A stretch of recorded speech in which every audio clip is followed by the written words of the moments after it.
नमस्कार। Ex serviceman Karandev Singh ji हमारे साथ मौजूद हैं। अरनास के वासी हैं और डिलिमिटेशन, माइनिंग और सड़क और हॉस्पिटल के मुद्दे को लेकर अपनी बात रखना चाहते हैं। इनसे बातचीत करेंगे। करणदेव जी, स्वागत है आपका रियासी अपडेट्स में। सबसे पहले अंचित जी, आपका शुक्रिया, आपने इतना टाइम दिया मुझे बोलने के लिए। करणदेव जी, सबसे पहला सवाल ये रहेगा कि माइनिंग को लेकर पिछले दिनों हमने देखा कि काफ़ी बवाल आपके एरिया में अरनास में देखने को मिला।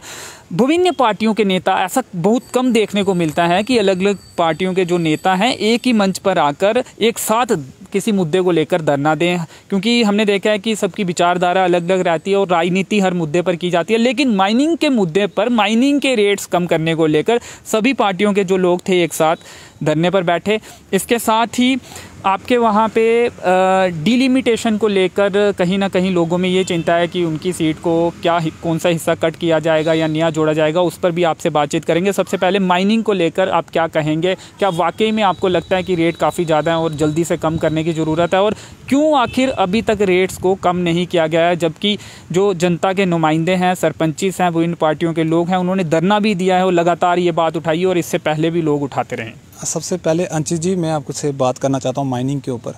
जो कि माइनिंग का मुद्दा है, ये तो बिल्कुल ही बहुत ही फैला, मतलब बहुत ही ज़्यादा अभी हाईलाइट हो गया है, ज्वलंत मुद्दा इस समय। हाँ, तो वहाँ पे जो रेट है इस वक्त, अभी तक तो 2 ही पॉइंट खुले हैं वहाँ पे, एक 11 नंबर पॉइंट है और 14 नंबर ब्लॉक है। वहाँ पे इतना ज़्यादा रेट, मैंने एक लास्ट वीडियो में चढ़ाया भी था कि वहाँ पे रेट बड़ा ज़्यादा है, हाई रेट है। उसी को लेके स्थानीय लोगों ने भी और बाकी जो सभी पॉलिटिकल पार्टियों ने मिलके वहाँ पे प्रदर्शन किया था। बट उन्होंने टाइम मांगा है कि 15 तारीख तक शायद इसका कुछ ना कुछ हल निकलेगा। बट वहाँ पे मुझे लगता है कि जो कुछ गलतियाँ भी हो रही है एडमिनिस्ट्रेशन द्वारा। वहाँ पे रेट लिस्ट पहले नहीं थी जो कि लगाने चाहिए थी, और वहाँ पे इनकी जो इनका डिस्कशन हुआ था रेट के ऊपर, वो इन्होंने रेजोल्यूशन, जो मतलब इनका रेट का जो रेट लिस्ट थी 17 अप्रैल को इनकी वो हुई थी दोबारा, हाँ, पब्लिक हियरिंग हुई थी। उसमें भी जिक्र किया था कि रेट कम होंगे, बट वहाँ पे रेट कम नहीं किए गए। और वहाँ पे भी कुछ डिफरेंट चल रहा है कि पर्ची किसी को स्थानीय लोगों को पर्ची नहीं दी जा रही है। 2 पर्चीज होती हैं, तो एक जो वो एक ही दी जा रही है और बाहर वालों को रेट अप डाउन है, और कोई भी यानी कि अपनी मर्जी से जो रेट है वो लगाया जा रहा है। आप ये आरोप लगा रहे हैं? बिल्कुल, मैं ये नहीं कहना चाहता कि जो कॉन्ट्रैक्टर है उनकी गलती है, क्योंकि मेरे को ये है कि वहाँ पे रेट ज़्यादा है। सबसे पहले एडमिनिस्ट्रेशन उसको नज़रअंदाज कर रहा है, शायद उसमें क्या है, क्या मिली भगत है, तो रेट वहाँ पे ज़्यादा है अभी। और बाकी वाले जो माइनिंग पॉइंट हैं, अनदर 8 पॉइंट है। मैं किसी एक ठेकेदार को या कॉन्ट्रैक्टर को नहीं ब्लेम करूँगा, तो मैं बोलूँगा कि वहाँ पे रेट ज़्यादा है और बाकी जो पॉइंट भी जल्दी से जल्दी खुलने चाहिए, क्योंकि उस ब्लॉक में अभी आज के टाइम पे बिल्कुल ही सैंड के साथ मिट्टी आ रही है। वहाँ पे जो सैंड है उसमें मिट्टी आ रही है। ये अहम बात आप उठा रहे हैं। क्या आपने खुद जाके वहाँ पे देखा है या लोगों की ऐसी शिकायतें हैं? नहीं, मैं खुद वहाँ का लोकल हूँ और मैं लोकल मुद्दे होते हैं मैं उनको उठाता रहता हूँ। तो मैं सोशल एक्टिविस्ट का काम भी करता हूँ और 1.5 साल से मैं रिटायर्ड भी आया हूँ। तो मैंने वहाँ पे जाके ऑब्जर्वेशन किया है। हमारी लैंड गई है वहाँ पे जब प्रोजेक्ट बना था, तो मैंने वहाँ पे देखा जाके कि उस पॉइंट पे, उस ब्लॉक्स में, दोनों ब्लॉक्स में कोई भी सैंड नहीं है अभी आज के टाइम पे। तो वहाँ पे मिट्टी भर के दी जा रही है, क्योंकि लोगों को नीड्स है, लोगों ने मकान बनाने हैं।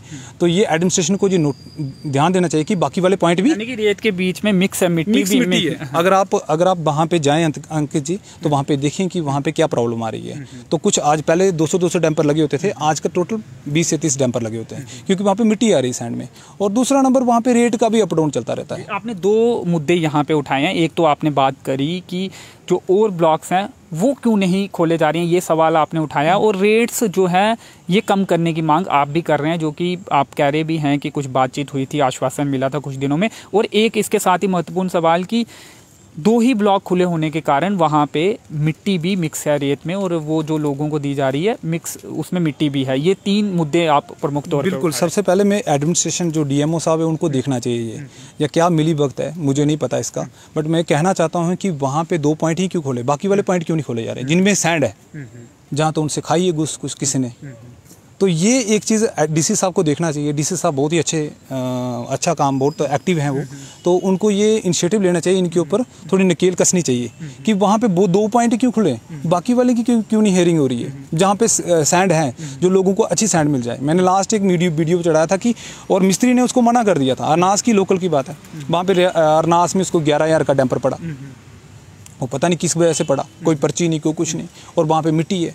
तो उसने मिस्त्री ने उसको बोल दिया, गरीब है बेचारा, वहाँ पे रोड के साथ ही घर है उनका, उन्होंने कहा कि भाई ये नहीं लगेगा। 11,000 का एक डंपर मिला रेत का, और रेत में भी मिट्टी जो थी वो मिक्स थी, और जो मिस्त्री थे उन्होंने मना भी कर दिया उस रेत का उपयोग करने। बिल्कुल बिल्कुल बिल्कुल उसको। और साथ में मैं ये भी कहना चाहता हूँ एडमिनिस्ट्रेशन, डीसी साहब से रिक्वेस्ट करता हूँ कि जल्दी से जल्दी दूसरे पॉइंट भी खोले जाएँ। और मेरा दूसरा नंबर जो कॉन्ट्रैक्टर है शायद मुझसे नाराज़ हूँ कि मैं उनकी बात नहीं कर रहा हूँ, उनके तो 2 ही पॉइंट हैं, 11 और 14, बाकी वाले 8 पॉइंट हैं, तो वही रेट वहाँ पर भी चलेगा फिर, तो गरीब आदमी जाएगा तो जाएगा कहाँ।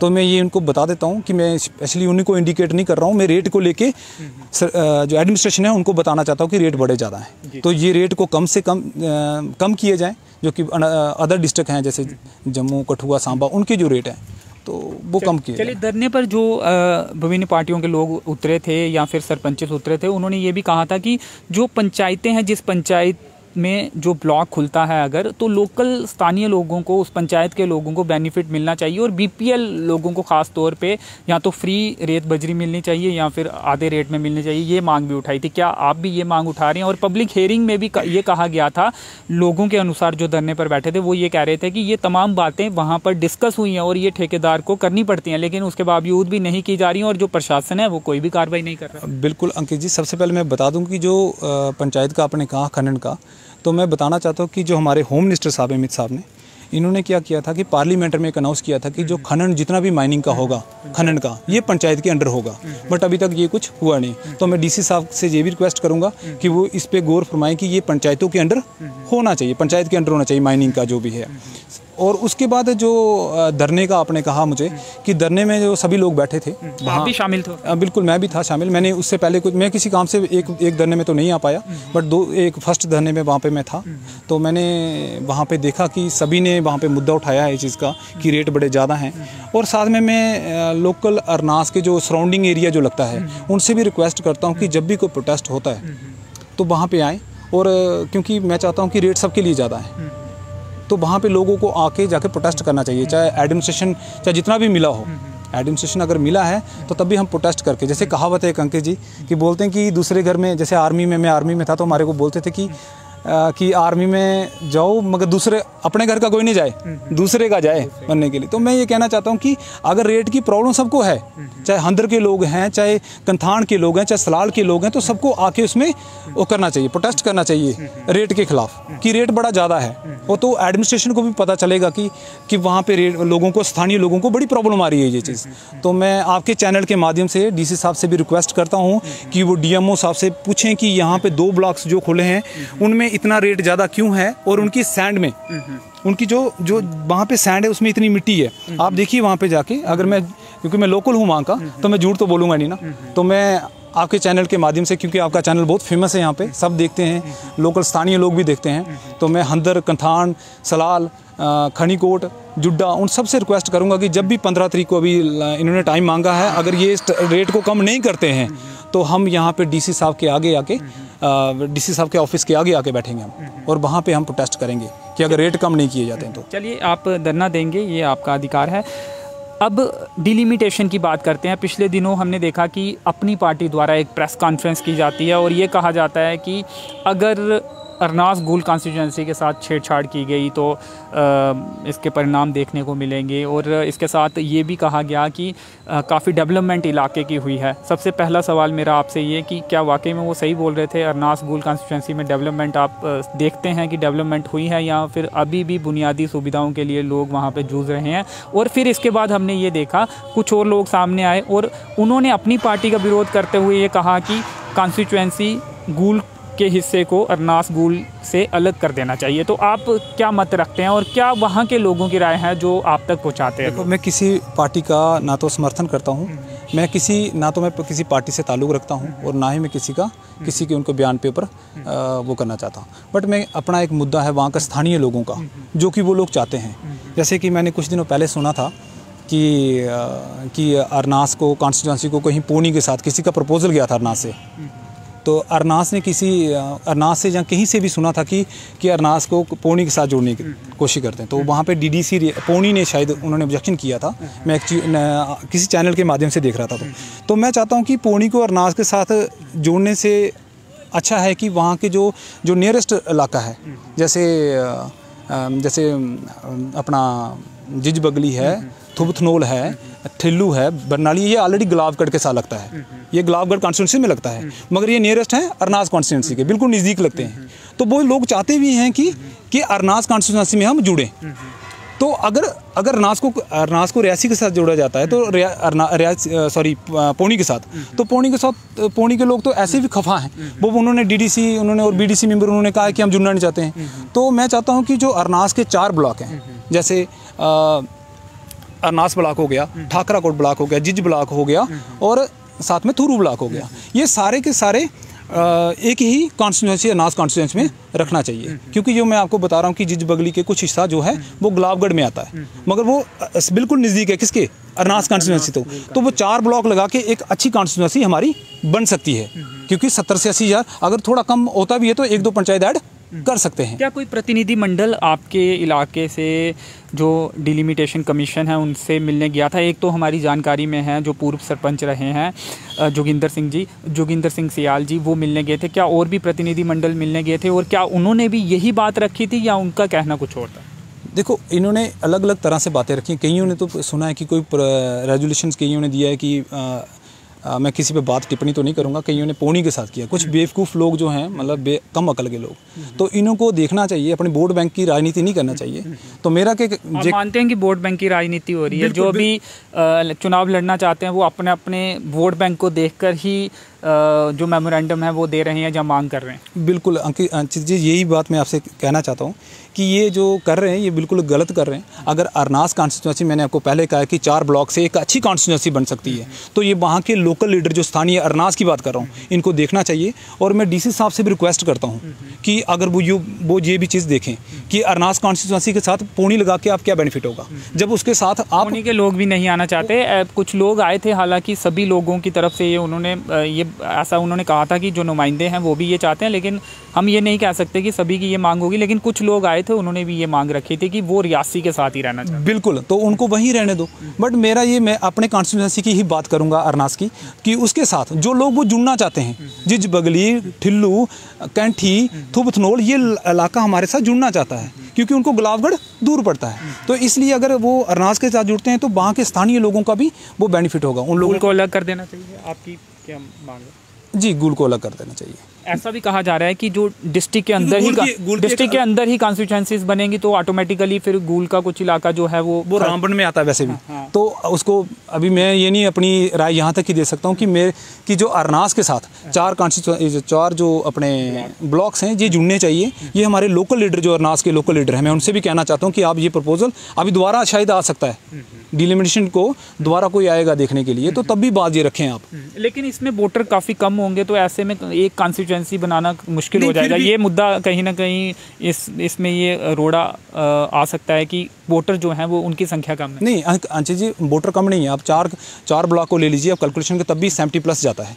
अगर थोड़ा कम भी पड़ता है उनको, तो मैंने कहा कि 1-2 पंचायत जो नियरेस्ट हैं वो साथ में जोड़ सकते हैं, उनको ऐड कर सकते हैं, तो एक अच्छी कॉन्स्टिट्यूएंसी बन सकती है जो कि फ्यूचर में बेनिफिट। पहले बनाई थी किस इलाके से, अपने वोट बैंक की राजनीति करके पहले जो कॉन्स्टिट्यूएंसी बनी है। मानते हैं आपकी जो अरनास और गुल की कॉन्स्टिट्यूएंसी बनी है ये वोट बैंक को देखकर हुए बनी है, क्योंकि रामबन का कुछ हिस्सा लिया गया और वो काफ़ी दूर है। अरनास कॉन्स्टिट्यूएंसी जो अरनास का एरिया है उससे काफ़ी दूर है वो। मैं अंशी जी आपको एक चीज़ बताता हूँ कि अरनास सबसे पहले जब रियासी मुझे तो नहीं पता, मैं तब छोटा था, तो मेरे पेरेंट्स बोलते हैं कि अरनास सबसे पहले तहसील आई थी।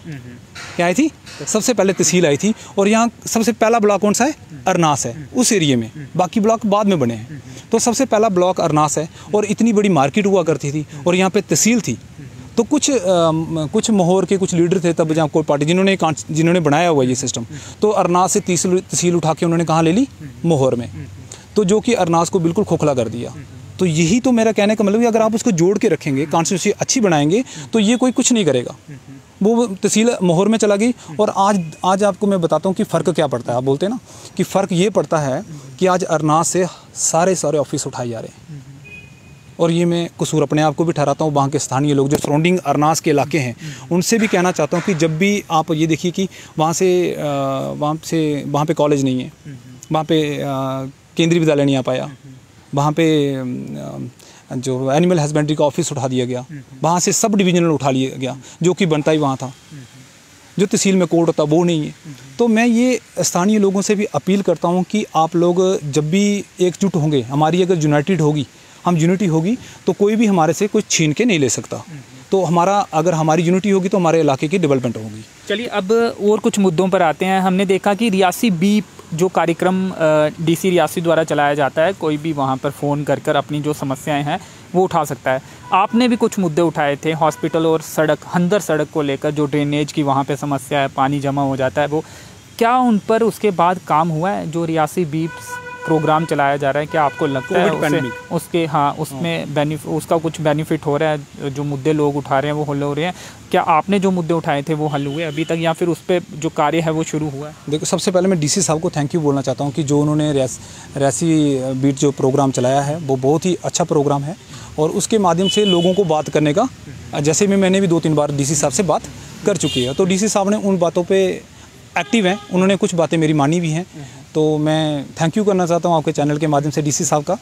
तो बहुत ही एक्टिव पर्सन है वो देखते रहते हैं, आप हर चीज़ को, लोकल जो मुद्दे होते हैं उनको देखते रहते हैं, जो आजकल सोशल मीडिया के माध्यम से जो चलाए जाते हैं। तो मैंने बात की थी अरनास की जो सड़क है, अरनास की जो हॉस्पिटल की सड़क है, मैंने डीसी साहब से बोला था कि वो वहाँ पे लुक पड़नी चाहिए, ब्लैक टॉप होना चाहिए। तो उन्होंने आश्वासन दिया था कि वो जल्दी से जल्दी होगा। हंदर सड़क उसी पे बिल्कुल, हंदर सड़क का भी मैंने उनसे कहा था कि हंदर सड़क में जल्दी से जल्दी ब्लैक टॉप होना चाहिए। तो वो भी उन्होंने कहा था मुझे कि ये जल्दी से जल्दी होगा। कुछ टेंडर का कुछ चक्कर है वहाँ पे। अस्पताल है PSC, वो भी उसी सड़क पर। बिल्कुल, जो एक तो हमारा जो प्राइमरी हेल्थ सेंटर है अरनास का, तो 40 साल हो गया उसको बनाए हुए। तो मैंने डीसी साहब से बोला था कि उसको अपग्रेड किया जाए, कम्युनिटी हेल्थ सेंटर बनाया जाए, तो CSC बनाया जाए। तो मैं डीसी साहब से रिक्वेस्ट करता हूँ, अगर वो आपके चैनल को देख रहे हैं, तो मैं दोबारा बोलना चाहता हूँ कि 40 साल एक हॉस्पिटल को हो गया जो प्राइमरी हेल्थ सेंटर है, जो कि उसकी इतनी बुरी हालत है। क्योंकि मैंने कहा था भी उनको कि पेशेंट 3 ब्लॉक्स वहाँ पे आते हैं, जैसे थुरू के लोग वहाँ पे आते हैं, जिज बगली के लोग वहाँ से आते हैं, जिज बगली तो ठाकरा कोट के लोग वहाँ पे आते हैं। तो वहाँ पे स्टाफ की कमी है। तो मैं ये आपके चैनल के माध्यम से डीसी साहब को भी ये कहना चाहता हूँ कि वहाँ से जल्दी उसके ऊपर एक्शन लिया जाए। तो उनके बस में अगर वो कर सकते हैं तो वो उसे जल्दी अपग्रेड करें। ड्यूटी बनने के बाद कुछ बदला या पहले जैसा ही? तो मैं अभी 1.5 साल ही हुआ रिटायर हुए, मगर मैंने बहुत सारी कमियाँ देखी हैं। बट डीसी साहब को मैंने बताया कि अभी जल्दी से जल्दी ये काम होगा। तो जो अभी मिनी स्टेडियम का अरनास में था, तो कुछ चीज़ें बदली हैं, कुछ अच्छा भी हुआ है, तो कुछ हद तक ठीक भी नहीं हुआ है। क्या उम्मीद है आपको आगे क्या होने वाला है? अच्छा होने वाला है या फिर अच्छे दिन जो वादा हुआ था वो आएंगे, खासकर जम्मू कश्मीर में और अरनास में, रियासी में? तो अभी डिलिमिटेशन हो रहा है, प्रपोजल किया है, शायद कुछ अच्छा हो जाए। तो मैं भगवान से ये प्रार्थना करता हूँ, ऊपर वाले से, कि अच्छा ही हो। तो सबसे पहले एडमिनिस्ट्रेशन अच्छा काम करे, और किसी एडमिनिस्ट्रेशन को, सभी एडमिनिस्ट्रेशन की बात नहीं करता कि सभी एडमिनिस्ट्रेशन बिके होते हैं, मगर कुछ बीच में कुछ ऐसे बंदे होते हैं जो बिक जाते हैं। तो मैं उनको बोलना चाहता हूँ कि वो सावधान रहें। तो पब्लिक बहुत समझदार है, उनसे साथ चालाकी ना करें। और मैं फिर से जो स्थानीय लोग हैं, जो सराउंडिंग अरनास, अकेला अरनास नहीं है, उसके सराउंडिंग जो इलाका है, मैं सबसे रिक्वेस्ट करना चाहूँगा कि आप अपनी यूनिटी बना के रखें। जब भी कुछ प्रोटेस्ट होता है, अगर सभी पार्टियां मिलकर आपके हित में बात करती हैं, तो आप प्लीज़ वहाँ पे आइए और प्रोटेस्ट कीजिए अगेंस्ट जो भी करप्शन हो रहा है, उसके अगेंस्ट कीजिए। तो मैं आपके चैनल के माध्यम से दोबारा जी, एक सवाल ये है कि कहीं आप भविष्य में चुनाव तो नहीं लड़ने वाले या फिर किसी पॉलिटिकल पार्टी को ज्वाइन तो नहीं करने वाले? क्योंकि अगर आप मुद्दे उठा रहे हैं तो कहीं ना कहीं ये मन में ये सवाल भी आता है, कहीं अपना आप में इसमें पर्सनल हित तो देखकर आप ये सब कुछ जनता की आवाज़ तो नहीं उठा रहे हैं, या फिर जनता से जुड़े मुद्दे तो नहीं उठा रहे हैं? क्या आप पॉलिटिक्स में आना चाहते हैं? साफ तौर पे, स्पष्ट तौर पर और ईमानदारी के साथ इसका जवाब चाहूँगा। हालाँकि आना कोई गलत बात नहीं है। क्या आना चाहते हैं? क्या उसी के पहले जो ग्राउंड एक तैयार करने की कोशिश आप कर रहे हैं? नहीं, सबसे पहले मैं बता देता हूँ अंशित जी, मैं अभी तक मेरी पॉलिटिक्स में कोई रुचि नहीं है। मैं एज ए सोशल एक्टिविस्ट हूँ। जो हमें आर्मी में सिखाया जाता है कि मैंने 17 साल 18 दिन आर्मी में सर्विस दी है। मैंने उड़ी में, LOC पे, चाइना बॉर्डर पे, मैंने हर जगह ड्यूटी की है। मैंने ऑब्जर्वेशन किया कि हमारे इलाके में क्या कमियाँ हैं, मैं उनको हाईलाइट करता हूँ कि वो लोगों को पता चले कि हम में क्या है, यूनिटी नहीं है, यूनिटी कम है, और हमारे को आवाज़ उठानी चाहिए। जब इतना अच्छा प्लेटफॉर्म है, मीडिया है हमारे जैसे, आप जैसे लोग हमारी मदद करने के लिए आम लोगों की मदद करते हैं, तो मेरा यही कहना है कि आवाज़ उठाइए और मेरा पॉलिटिक्स में आने का अभी तक कोई इरादा नहीं है। मेरे बड़े भाई साहब पॉलिटिक्स में हैं, बहुत अच्छा काम कर रहे हैं, कावला सिंह जी। अभी भी मैं देखता हूँ उनको कि वो लड़ते हैं गरीबों के लिए। तो मैं सपोर्ट, जो अच्छा काम करता मैं हमेशा, कोई भी पार्टी का हो, मैं हमेशा उनको सपोर्ट करता हूँ। जो अच्छा, जो समाज, जो लोगों को बेवकूफ़ बनाता मैं उनके साथ नहीं हूँ। जैसे कुछ लोग हैं राजनीति करते हैं कि मतलब वोट बैंक की नाम बताइए। मेरा नाम नहीं, जो लोग वोट बैंक की राजनीति, नहीं, वो मैं नाम नहीं बताना चाहता, आपके चैनल किसी को बुरा लग जाए, बट वो उनके लिए इशारा ही काफ़ी है कि लोगों को गुमराह ना कीजिए, अच्छा काम कीजिए लोगों के हित में। और बाकी ये वोट बैंक की राजनीति ना करें, ताकि आपको पब्लिक बहुत बुरी तरह से नकारेगी। तो मैं ये कहना चाहता हूँ आपके चैनल के माध्यम से। शुक्रिया हमसे बातचीत करने के लिए। Thank you uncle ji, thank you, शुक्रिया। तो करणदेव सिंह जी, जो कि अरनास से आते हैं, एक्स सर्विस मैन हैं और मौजूदा समय में जनता से जुड़े मुद्दे भी उठा रहे हैं। देश सेवा की है। 17 साल तक इन्होंने कहा कि इन्होंने एक जवान के रूप में नौकरी की है, आर्मी में ये थे, और अब जब नौकरी से रिटायरमेंट होने के बाद ये अब जनता से जुड़े मुद्दे जो हैं वो उठा रहे हैं। इन्होंने कहा कि आर्मी में इन्हें सिखाया जाता है और इन्होंने अलग अलग स्थानों पर, जो इनकी पोस्टिंग हुई है, अलग अलग स्थानों पर रहे हैं। वहाँ पर जो चीज़ें इन्होंने देखी हैं, वही चीज़ें, जो अच्छी चीज़ें हैं, वो ये अरनास में देखना चाहते हैं। और पॉलिटिक्स में एंट्री करने के सवाल पर इन्होंने कहा कि ये किसी भी पॉलिटिकल पार्टी से ताल्लुक़ नहीं रखते हैं और इस मुद्दे पर अभी कुछ नहीं करेंगे। और एक बात और इन्होंने इम्पॉर्टेंट कही है। इन्होंने कहा कि जनता से जुड़े मुद्दों पर जब कुछ लोग आगे निकलते हैं तो तमाम लोगों को उनका साथ देने के लिए ज़मीन पर उतरना चाहिए, या जिस भी तरह से वो विरोध करते हैं उनका साथ देना चाहिए। तो चलिए, फ़िलहाल इस इंटरव्यू में इतना ही। मेरे सहयोगी नरेश भगत के साथ मुझे दीजिए अनुमति। धन्यवाद।